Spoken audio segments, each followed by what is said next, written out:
الحمد لله رب العالمين، الصلاة والسلام على سيد الأنبياء والمرسلين. أما بعد، فأعوذ بالله من الشيطان الرجيم. بسم الله الرحمن الرحیم.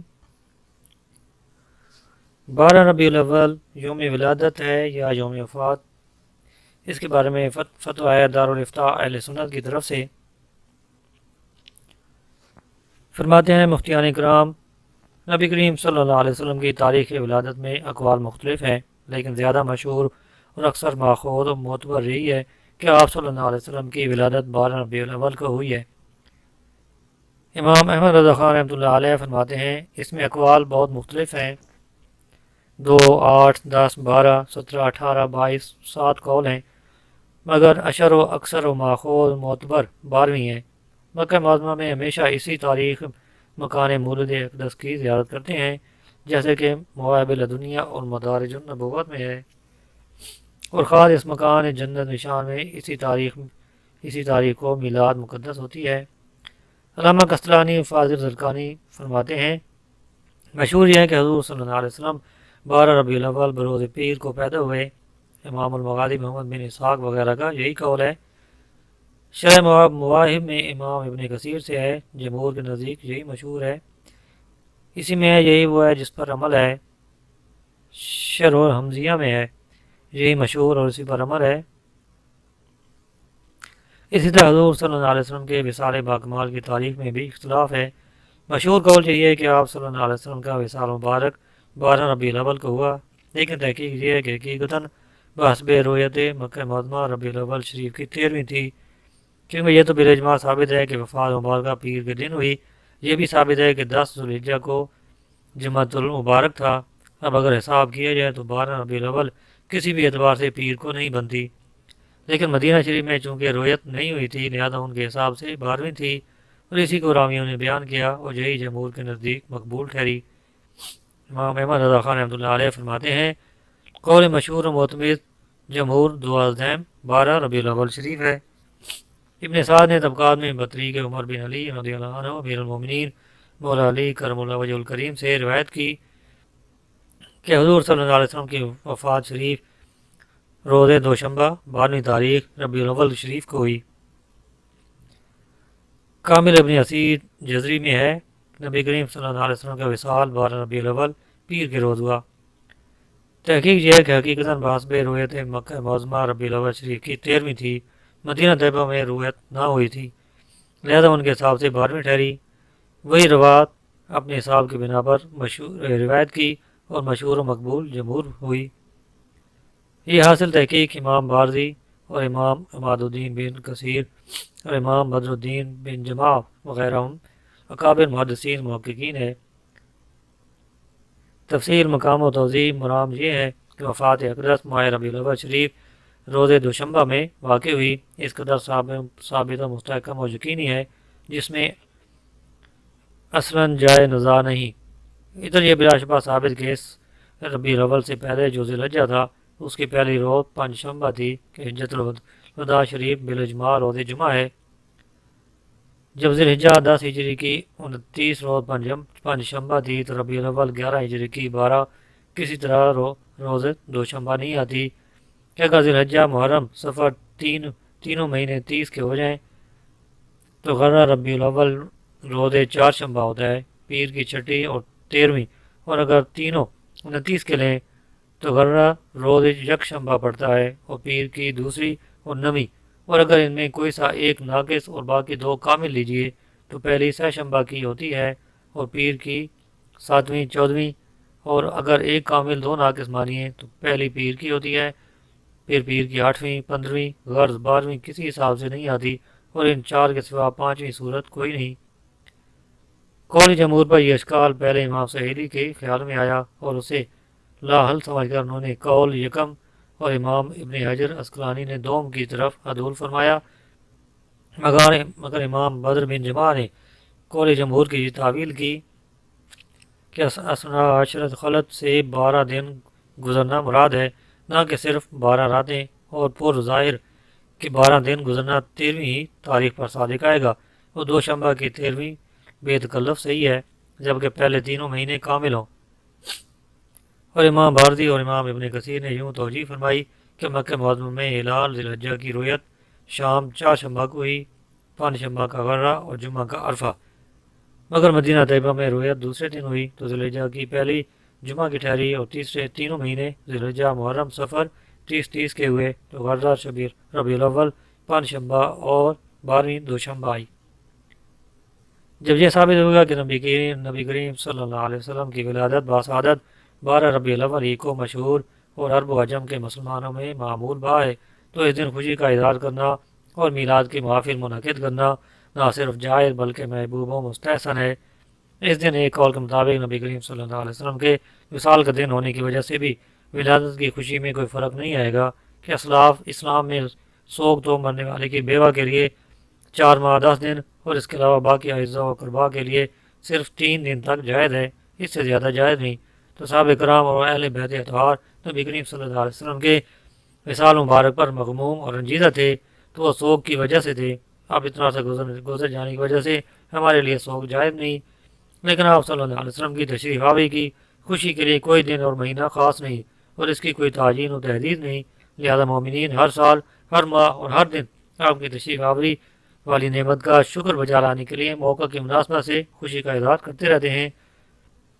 سوگ 3 دن کے لیے جائز ہے، اس سے زیادہ جائز نہیں، مگر جس کا خاوند فوت ہو جائے اس عورت کے لیے 4 ماہ 10 دن کا سوگ ہے۔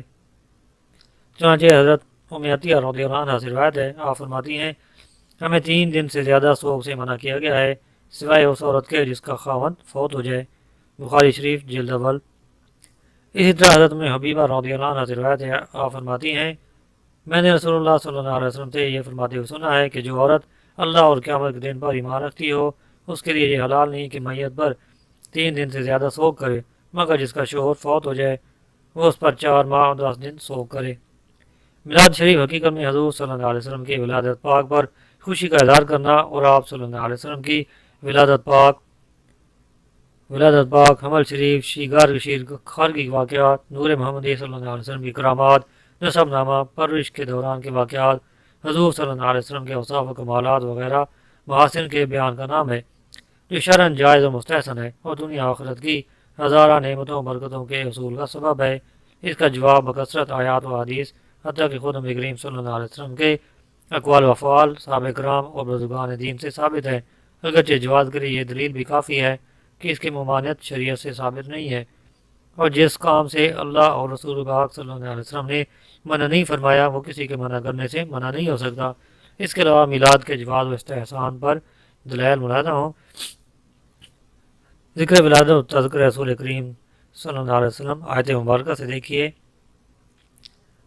اللہ تعالیٰ فرماتا ہے، ترجمہ ہے، اور یاد کرو جب اللہ نے پیغمبروں سے ان کا عہد لیا جب میں تم کو کتاب اور حکمت دوں، پھر تشریف لائے تمہارے پاس وہ رسول کہ تمہاری کتابوں کی تصدیق فرمائے تو تم ضرور اس پر ایمان لانا اور ضرور اس کی مدد کرنا۔ فرمایا کیا تم نے اقرار کیا اور اس پر میرا بھاری ذمہ دیا؟ سب نے عرض کی ہم نے اقرار کیا۔ فرمایا تو ایک دوسرے پر گواہ ہو جاؤ اور میں آپ تمہارے ساتھ گواہوں میں ہوں۔ اس آیت سے یہ باتیں معلوم ہوئی، نمبر 1 اللہ تعالیٰ نے حضور صلی اللہ علیہ وسلم کے ذکر کے لیے سب کو جمع فرمایا۔ نمبر 2 انبیاء کے اجتماع میں اللہ تعالیٰ نے نبی کریم صلی اللہ علیہ وسلم کی آمد کا تذکرہ فرمایا۔ نمبر 3 انبیاء کے اجتماع میں نبی کریم صلی اللہ علیہ وسلم کی عظمت و شان مصدق اور امام معاکم کے ساتھ بیان فرمائی۔ نمبر 4 نبی کریم صلی اللہ علیہ وسلم کی عظمت و حمایت و نصرت پر انبیاء علیہ السلام سے عہد لیا۔ نمبر 5 اللہ تعالیٰ نے انبیاء کرام کے اجتماع میں آمد مصطفیٰ صلی اللہ علیہ وسلم اور بعثت و رسالت و عظمت مصطفیٰ صلی اللہ علیہ وسلم بیان فرمائی اور انبیاء کرام سامعین تھے۔ اب غور کریں اس سے بڑھ کر میلاد مصطفیٰ کی محفل اور کیا ہوگی۔ مسلمان بھی تو اپنے پیارے نبی صلی اللہ علیہ وسلم کے ساتھ عقیدت محبت کے اظہار کے لیے یہی کچھ کرتے ہیں، اگر ان پر حرمت کا فتویٰ ہے تو مذکورہ محفل کے بارے میں کیا حکم ہے۔ آیت نمبر 2 اللہ تعالیٰ کا ارشاد پاک ہے، ترجمہ ہے، بے شک تمہارے پاس تشریف لائے تم میں سے وہ رسول جن پر تمہارا مشقت میں پڑنا گراں ہے، تمہاری بھلائی کے نہایت چاہنے والے، مسلمانوں پر کمال مہربان۔ اس طرح سے یہ باتیں معلوم ہوئی۔ نمبر 1 جاءکم سے نبی کریم صلی اللہ علیہ وسلم کی آمد کا تذکرہ ہے۔ من انفسکم سے سرکار دو عالم صلی اللہ علیہ وسلم کی بشریت مبارکہ اور نسب مبارک کا ذکر ہے۔ نمبر 3 عزیز علیہم عنتم سے امت پر آپ صلی اللہ علیہ وسلم کی شفقت کا ذکر ہے۔ نمبر 4 حریص علیکم اور بالمؤمنین رؤوف الرحیم سے نبی کریم صلی اللہ علیہ وسلم کی عظمت و شان کا تذکرہ ہے۔ یہ آیت بھی شاندار طریقے سے میلاد مصطفیٰ کا طریقہ بتا رہی ہے۔ کیا تلاوت قرآن کے وقت یہ آیت پڑھنا جائز اور چند لوگوں کے سامنے پڑھنا ناجائز و حرام ہے؟ ہرگز نہیں، بلکہ خدا عقل دے تو غور کریں۔ عین نماز میں اگر امام صاحب یہ آیت بلند آواز میں تلاوت کریں تو حالت نماز میں میلاد مصطفیٰ صلی اللہ علیہ وسلم کا ذکر ہوا یا نہیں؟ اور جب جماعت موجود ہے تو اجتماع و محفل خود بخود پائی گئی، لہذا اس کا انکار نہ کرے گا مگر وہ جو نماز میں تلاوت قرآن کا ہی منکر ہو۔ آیت نمبر 3 اللہ تعالیٰ ارشاد فرماتا ہے، ترجمہ: تم فرماؤ اللہ ہی کے فضل اور اسی کی رحمت اور اسی پر چاہیے کہ خوشی کریں، وہ ان کے سب دھن دولت سے بہتر ہے۔ اس آیت کریمہ میں اللہ تعالیٰ نے رحمت خداوندی پر خوشی منانے کا حکم دیا ہے، اور کیا ہمارے پیارے آقا صلی اللہ علیہ وسلم سے بڑھ کر بھی کوئی اللہ کی رحمت یا نعمت ہے؟ دیکھیے مقدس قرآن میں صاف صاف اعلان ہے، وما ارسلناک الا رحمۃ للعالمین، یعنی ہم نے تمہیں نہیں بھیجا مگر رحمت سارے جہاں کے لیے۔ دوسری جگہ ارشاد فرمایا، بے شک اللہ کا بڑا احسان ہوا مسلمانوں پر کہ انہی میں سے ایک رسول بھیجا۔ پہلی آیت کریمہ میں سرکار صلی اللہ علیہ وسلم کے رحمت ہونے کا ذکر اور دوسری میں نعمت ہونے کا ذکر ہے۔ اللہ تبارک و تعالیٰ نے قرآن مجید میں ہمیں اظہار نعمت کا حکم ارشاد فرمایا، چنانچہ قرآن مجید میں ہے، اور اپنے رب کی نعمت کا خوب چرچا کرو۔ سرکار صلی اللہ علیہ وسلم کا نعمت ہونا اظہر من الشمس ہے۔ تفسیر ابن عباس رضی اللہ عنہ میں اسی آیت کا تحت اسی جگہ یوں ہے کہ نبوت اور اسلام کی نعمت پر خوب چرچا کرو۔ خواہ کو مولا سرکار دو عالم صلی اللہ علیہ وسلم کا صحابہ کرام کی موجودگی میں اپنی ولادت، اپنے عالی شان نسب اور اپنے کمالات و بلند رتبے کا تذکرہ کرنا ثابت و مروی ہے۔ چنانچہ مصنف ابن ابی شیبہ اور ترمذی شریف میں ہے کہ حضرت مطلب بن ابی وداع رضی اللہ عنہ سے روایت ہے، سیدنا عباس رضی اللہ عنہ بارگاہ رسالت صلی اللہ علیہ وسلم میں حاضر ہوئے تو شاید سرکار صلی اللہ علیہ وسلم نے اپنی نسل کے بارے میں کوئی بات سنی تھی، چنانچہ سرکار صلی اللہ علیہ وسلم ممبر شریف پر جلوہ گر ہوئے اور ارشاد فرمایا، میں کون ہوں؟ عرض کی گئی، آپ اللہ کے رسول ہیں، آپ پر سلام ہو۔ فرمایا، میں محمد بن عبداللہ بن عبد المطلب ہوں، بے شک اللہ نے مخلوق کو پیدا فرمایا اور ان میں اچھوں میں مجھے رکھا، پھر ان اچھوں کی 2 جماعتیں کی تو مجھے ان کے اچھے فرقہ میں سے بنایا، پھر ان اچھوں کے کئی قبیلے کیے تو مجھے اچھے قبیلہ میں بنایا، پھر ان اچھوں کے گھر بنائے تو مجھے اچھے گھر والوں میں اور اچھے نفس والوں میں بنایا۔ مصنف ابن ابی شیبہ کی روایت کے آخر میں یہ الفاظ زائد ہیں۔ ترجمہ ہے، تو میں تم سب میں سے گھر کے اعتبار سے بھی اچھا ہوں اور تم سب سے ذات کے اعتبار سے بھی اچھا ہوں۔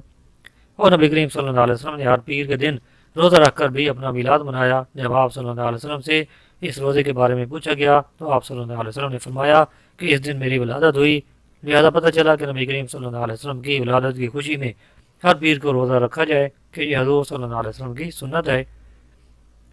ابو داؤد اور مسلم شریف میں ہے، سیدنا ابو قتادہ انصاری رضی اللہ عنہ سے روایت ہے، فرماتے ہیں رسول اللہ صلی اللہ علیہ وسلم سے پیر کے روزے کے بارے میں پوچھا گیا تو جواب نے ارشاد فرمایا، اسی دن میری ولادت ہوئی اور اسی دن مجھ پر وحی نازل ہوئی۔ صحابہ کرام سے بھی نبی کریم صلی اللہ علیہ وسلم کی ولادت کے تذکرے کے لیے جمع ہونا اور آپ صلی اللہ علیہ وسلم کو مبعوث فرما کر اللہ نے جو ہم پر احسان عظیم فرمایا ہے اس پر اللہ تعالیٰ کا شکر ادا کرنا اور پھر نبی کریم صلی اللہ علیہ وسلم کا اس پر خوش ہونا اور ان کو خوشخبری سنانا ثابت ہے۔ چنانچہ حضرت امیر معاویہ رضی اللہ عنہ سے روایت ہے، بے شک نبی کریم صلی اللہ علیہ وسلم صحابہ کرام کی ایک محفل میں تشریف لائے اور فرمایا، کس چیز نے تمہیں یہاں بٹھایا ہے؟ انہوں نے عرض کی، ہم یہاں اس لیے بیٹھے ہیں کہ ہمیں اللہ تعالیٰ نے جو دین اسلام کی دولت عطا فرمائی ہے اور آپ کو بھیج کر ہم پر جو احسان فرمایا ہے اس کا ذکر کریں، اللہ تعالیٰ سے دعا کریں اور اللہ تعالیٰ کی اس پر حمد بجا لیں۔ تو آپ صلی اللہ علیہ وسلم نے فرمایا، اللہ کی قسم تم صرف اس لیے ہی بیٹھے ہو؟ عرض کی، اللہ کی قسم ہم صرف اسی لیے بیٹھے ہیں۔ تو ارشاد فرمایا، میں نے تم سے اس لیے قسم نہیں دی کہ مجھے تم پر شک ہے، بلکہ جبریل امیر میرے پاس آئے اور مجھے خبر دی کہ بے شک تمہارے اس عمل کی وجہ سے اللہ تعالیٰ فرشتوں پر فخر فرما رہا ہے۔ نبی کریم صلی اللہ علیہ وسلم کی ولادت کی خوشی میں ابو لہب نے لونڈی کو آزاد کیا تو اس کو بھی اس کی وجہ سے فائدہ پہنچا۔ یہ مشہور واقعہ بخاری شریف میں اس طرح ہے، جب ابو لہب مر گیا تو اس کے بعد گھر والوں نے اسے خواب میں برے حال میں دیکھا پوچھا گیا کیا گزری؟ ابو لہب بولا تم سے جدا ہو کر مجھے کوئی خیر نصیب نہ ہوئی۔ ہاں مجھے اس کلمے کی انگلی سے پانی ملتا ہے کیونکہ میں نے صوبی الاؤڈی کو آزاد کیا تھا۔ اس روایت کے تحت شیخ عبدالحق محدث دہلوی رحمۃ اللہ علیہ فرماتے ہیں سب سے پہلے جس نے حضور صلی اللہ علیہ وسلم کو دودھ پلایا وہ ابو لہب کی باندھی صوبیہ ہے۔ جس شب حضور صلی اللہ علیہ وسلم کی ولادت ہوئی صوبیہ نے ابو لہب کو بشارت پہنچائی کہ تمہارے بھائی عبداللہ کے گھر فرزند پیدا ہوا ہے۔ ابو لہب نے اس معجزہ پر اس کو آزاد کر کے حکم دیا کہ جاؤ دودھ پلاؤ۔ حق تعالیٰ نے اس خوشی و مسرت پر جو ابو لہب نے حضور صلی اللہ علیہ وسلم کی ولادت پر ظاہر کی اس کے عذاب میں کمی کر دی اور دوشنبہ کے دن اس پر سے عذاب اٹھا لیا جاتا ہے، جیسا کہ حدیث پاک میں ہے۔ اس حدیث میں میلاد شریف پڑھوانے والوں کے لیے حجت ہے کہ حضور صلی اللہ علیہ وسلم کی ولادت کی رات میں خوشی مسرت کا اظہار کریں اور خوب مال و زر خرچ کریں۔ مطلب یہ کہ باوجود ہے کہ ابو لہب کافر تھا اور اس کی مذمت قرآن کریم میں نازل ہو چکی ہے، جب اس نے حضور صلی اللہ علیہ وسلم کی میلاد کی خوشی کی اور اس نے اپنی باندھی کو دودھ پلانے کی خاطر آزاد کر دیا تو حضور صلی اللہ علیہ وسلم کی طرف سے حق تعالیٰ نے اس سے اس کا بدلہ عنایت فرمایا۔ بلکہ جامع ترمذی جو سائے ستہ میں سے مشہور کتاب ہے اس کے مؤلف امام ابو عیسیٰ محمد بن عیسیٰ ترمذی رحمۃ اللہ علیہ نے خاص میلاد کے حوالے سے ایک باب باندھا جس کا نام ہی یہ رکھا۔ ترجمہ ہے یہ باب ہونا حدیث کے بارے میں ہے جو میلاد نبی صلی اللہ علیہ وسلم کے بارے میں آئی ہیں۔ مذکورہ بلا جزیات سے ثابت ہوا کہ سرکار صلی اللہ علیہ وسلم کا رحمت و نعمت ہونا، اس پر خوشی منانا سب قرآن و حدیث سے ثابت و مروی ہے۔ البتہ مروجہ انداز اس دور میں نہ تھا، یعنی جس طرح لائٹنگ کرتے ہوئے اسپیکر پر مخصوص 12 تاریخ کو میلاد کرنا، لیکن اس دور میں کسی چیز کا نہ ہونا بدعت کبیحہ یعنی بری بدعت ہونے کو مستلزم نہیں، ورنہ بہت سی ایسی چیزیں جو سرکار صلی اللہ علیہ وسلم کے دور میں نہ تھیں وہ سب کے نزدیک درست ہیں۔ جو میلاد پر اعتراض کرتے ہیں وہ بھی انہیں اچھا جانتے ہیں۔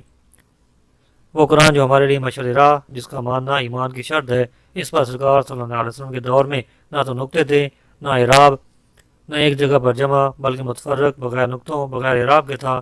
لیکن اس دور میں اس کی صورت ہر ایک کے سامنے ہے۔ اس دور میں موجودہ دور میں اس کی صورت ہر ایک کے سامنے ہے، تو کیا قرآن کا انداز ہمارے پاس بصورت بدعت ہے؟ ہرگز نہیں۔ اسی طرح حدیث کی کتابت، باقاعدہ راویوں پر جرح و قدع کرنا، ان کے بارے میں کتابیں لکھنا، مساجد پکی بنانا، ان میں ممبر و مینار بنانا قرون اولیٰ میں کہاں تھا؟ تو یہ سب بدعت ہیں۔ اگر بدعت کی حقیقت معلوم نہ ہونے کی وجہ سے کوئی میلاد پر اعتراض کرتا ہے تو مذکورہ اشیاء کا بھی انکار کر دے اور پھر اسلام کے احکام پر عمل کرے تو پتہ چل جائے گا۔ بدعت سے مراد ہر وہ احکام جو حضور صلی اللہ علیہ وسلم کے دور اقدس میں نہیں تھا، لیکن ہر بدعت کبھی نہیں، بلکہ بدعت کی دو قسمیں ہیں، ایک بدعت حسنہ اور دوسری بدعت سیئہ۔ یعنی ہر بدعت بری نہیں ہوتی بلکہ بعض اچھی بھی ہوتی ہیں، جیسا کہ بات کا ذکر ہوا۔ تو جب وہ سب بدعت ہونے کے باوجود جائز ہیں تو میلاد کیوں ناجائز ہوا؟ حالانکہ میلاد بہت سے نیک اور مستحب کاموں کا مجموعہ ہے۔ جب متفرق طور پر ان میں سے ہر کام جائز و مستحب اور مستحسن ہے تو ان سب کا مجموعہ بھی جائز و مستحب اور مستحسن ہی ہوگا، جیسا کہ ایک جگہ پر امام غزالی رحمۃ اللہ علیہ فرماتے ہیں جب افراد حرام نہیں ہوں گے تو اس کا مجموعہ کیوں کر حرام ہوگا؟ مزید فرماتے ہیں جب الگ الگ جائز کام جمع ہو جائیں تو ان کا مجموعہ بھی جائز ہوتا ہے، اور جب اس کے ساتھ کوئی مباح کام ملایا جائے تو وہ حرام نہیں ہوتا۔ شیخ عبدالحق محدث دہلوی رحمۃ اللہ علیہ